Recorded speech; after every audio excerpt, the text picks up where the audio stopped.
Hello, hello. Come on in.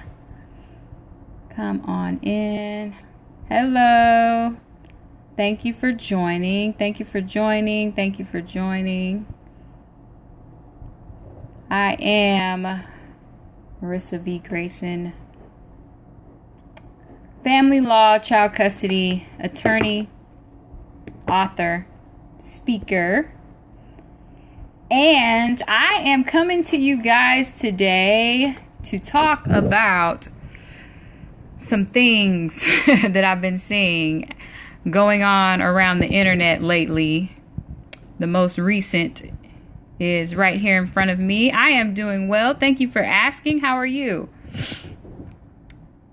Thank you guys for joining. Housekeeping rules. Please feel free to share this broadcast with your followers on Periscope or your Twitter followers by swiping up or to the left or right and hitting the share broadcast button. And don't forget to double tap on your screen to give me hearts. Y'all see this? Facebook profile is fair game in custody battle. This is, hold on, let me turn my camera around. Okay. Hi. Hi, everyone. Thank you for joining. So I've been seeing a whole lot of stuff going on media and just in general as far as it relates to the things that people are posting on Facebook and Twitter and Instagram. And hi Dana, I think that it's a given, but apparently it's not. That you should be careful about the things that you post on social media or the things that you do in general, specifically as it relates to things that can become tangible evidence later on in life, whether it be related to employment or a legal matter.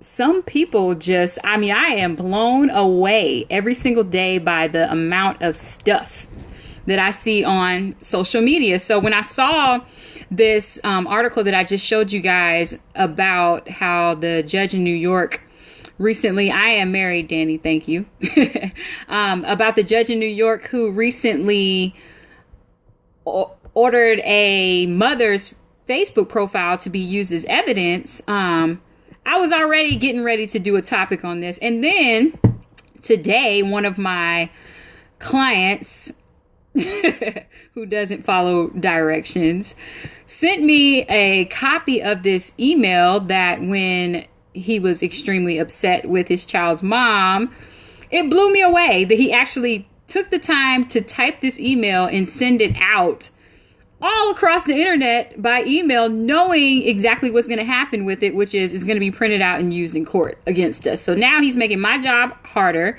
He's going to have to make his life harder because it's going to cost him more money for me to represent him. And it's ridiculous. Like, I understand that things happen and we get emotional sometimes. Thank you for the hearts.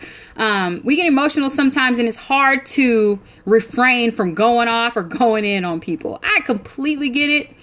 There are at least a few times a day when I'm ready to go in on somebody. However, I also understand the importance of making sure that the things that I do accurately reflect who I am and what I'm trying to do and where I'm trying to go. So when you are sending emails, specifically if you're co-parenting or you're in a legal legal battle or something of that nature, then it's important that you're very careful in the way that you deal with the other party or just with people in general. And this, I often speak of it from the legal aspect because I am an attorney and that's what I do every day. But this can be applied to anything in life. When you're sending out emails or text messages, especially if you're angry or emotional, it almost always can come back and bite you. And I personally, in my practice, whenever I come across, another party, when I'm representing someone, the first thing that I do is get online and do a Facebook check or a Twitter check or an Instagram check on the person that I'm dealing with, whether that be another lawyer or the opposing party or the client who wants to hire me, because I want to see what type of people am I coming in contact with, especially on the business side. And then when I'm actually representing people and when, I'm defending people, other attorneys do this as well. I mean, we always pull anything that we can use against the other party. And I'm sorry.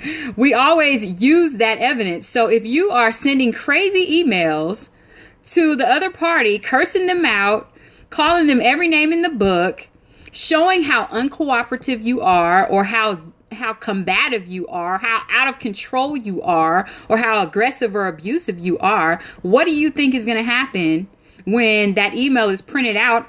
Because I'm going to print it out. And I'm going to take it to the judge, and I'm going to use it in court to show that this is the reason why this person doesn't need to have custody of this child. They can't even control their emotions enough to type a respectful email. So why should they be allowed to have exactly, Shani. Hey, Shani, thank you for joining. Yeah, documenting your own craziness. I mean, if you're crazy, at least don't let us know you're crazy, especially when it comes to, again, the legal system, because I mean, I am, like I said, I am blown away. People post and send text messages out of control. If your text messages are not nice, you don't even need to bother sending them.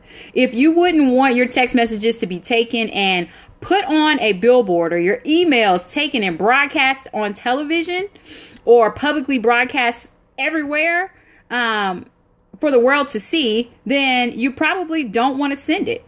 I mean, that's just a general rule of thumb in order to protect yourself, because when it comes out, because it will, it's going to look bad on you, and it always ends up that way. So, yeah, I just wanted to touch on that. Just be careful in the things that you post, and that also applies to just general lifestyle, the things that you're posting on social media, even if you're not, in a legal battle or anything else. You can't see my face? Uh-oh. I don't know why. Hold on. That's not my face. Okay, I'm here. I hope you can see me. But anyways, yeah, so when you're posting on social media, if you're posting a bunch of pictures of you drinking and having a good time, I mean, it's cool to have fun. However, if you're in the middle of a custody battle or some other kind of legal dispute and you're posting pictures and you're, like this woman was on the article I just showed you, you're jet setting all over the country and you're claiming that you are the one that takes care of your child, clearly your Facebook profile is going to show us and the court that no, actually you're not taking care of your child because you're always gone. So maybe we should give the child to the other parent. Or maybe you're not as broke as you claim that you are, and because you're posting pictures of all your fancy everything and all of the luxury vacations and the luxury cars and vehicles and clothes that you're buying, while your child, you're claiming that you can't even afford to buy clothes for your children. So all of these things that you're putting on social media, if it doesn't accurately reflect who you are and the goal that you're trying to accomplish, is going to be used against you. And just because your page is private, let me tell you, just because your page is private does not mean that people cannot access it. I access pages and information all the time from the legal standpoint so that I can use that information, in court. And you can always, in most states are now granting specific provisions in different laws so that you will be able to subpoena all of your social media records and have access, passcodes. I mean, I've seen a judge a few years ago, he granted the spouse access to the other spouse's Facebook page just because of the fact that they were going through this legal dispute and they legitimately knew that something was posted on the other person's page that could be used in their case to prove the points that they were trying to make. So anyways, I'm done with my rant. Once I got the email and saw all this information and all of this stuff that's just going on and the stuff that people are typing and saying and doing on social media, I was like, let me come on here and talk to my folks. So anyways, I am out of here. This is 2 Scopes in 1 day. I hope you guys have a great day, great week. And I will see you again next time. You can follow me on Twitter, A Natural Lawyer, Instagram, A Natural Lawyer. I am also on Facebook, Marissa V. Grayson. My website is marissavgrayson.com. And I will see you guys next time. Thank you for tuning in.